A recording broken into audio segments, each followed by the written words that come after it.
तो ते नबी साईं शफ़ा कोन कंदो।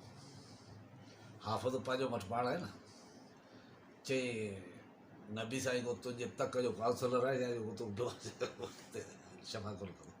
बहरहाल उते जॾहिं हिन उमिरियो कयो, सभु जेके ॻाल्हियूं हुयूं पूरियूं करे हिते मुला ने फिरी आया, चई त हाफ़िज़ तोखे मको मदीनो कीअं लॻो? चई मको मदीनो जीअं मूं ॾिठो, जेके जंहिं अख सां शायदि अवां न ॾिठो हुजेव। चई त पोइ उन ते शाइरी कर न, उते पियो सिंध ते शाइरी करी ऐं उते पियो हारियुनि ते शाइरी करी, इन्हनि शयुनि ते कर न जेका तुंहिंजी आख़िरत जी छुटकारो थिए। चई इन ते पोइ शाइरी कई आहे, पर ॿुधण वारो माण्हू हुजे। चयो वाह वाह, भला हाफ़िज़ जेको आहे सभिनी खे सॾु कयो त हाफ़िज़ खे हाणे ईमान आयो आहे, अचो वरी शाइरी ॿुधूं। हुन चयो त मुंहिंजो पर ॿ शहर ते ठाहिया आहिनि, उहे ॿई ॿुधो त पोइ आहे ॿुधायो। चई ठीकु आहे, असीं ॿुधो था। सभु मुला जी रे 26 मुला मिली अची वेठा, हिन शाइरी शुरू कई त मके ऐं मदीने जो को मट कोन्हे,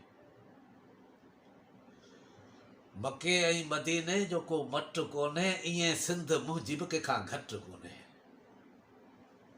मको ऐं मदीनो अक़ीदत जो पायो, मुंहिंजो सिंध सां इश्क आहे सवायो, मथो हण न मुला तो मूंसां अजायो, अव्हां जी दिलि जो मूं ते चढ़ियो कट कोन्हे, ईअं सिंध मुंहिंजी बि कंहिंखां घटि कोन्हे। पहिरीं काबे क़िबले जो कलमो सिखां थो, पहिरीं काबे क़िबले जो कलमो सिखां थो, पोइ गीत सुहिणो ऐं सिंध लाइ लिखां थो, ॿिन्ही लाइ हुब आऊं हिकिड़ी रखां थो, ॿिन्ही लाइ हुब आऊं हिकिड़ी रखां थो, ॿियो मामिलो को बि मूं वटि कोन्हे, ईअं सिंध मुंहिंजी बि कंहिंखां घटि कोन्हे, मके ऐं मदीने जो को मट कोन्हे। असांजो इहो दीन ईमान आहे, असांजो इहो दीन ईमान आहे, वतन जी मुहबत मुस्लमान आहे, ऐं नबी आख़िरी जो ई फरमान आहे, अहिड़ो ॿियो को मूले छपर छट कोन्हे, ईअं सिंध मुंहिंजी बि कंहिंखां घटि कोन्हे, मके ऐं मदीने जो को मट कोन्हे, ईअं सिंध मुंहिंजी बि कंहिंखां घटि कोन्हे।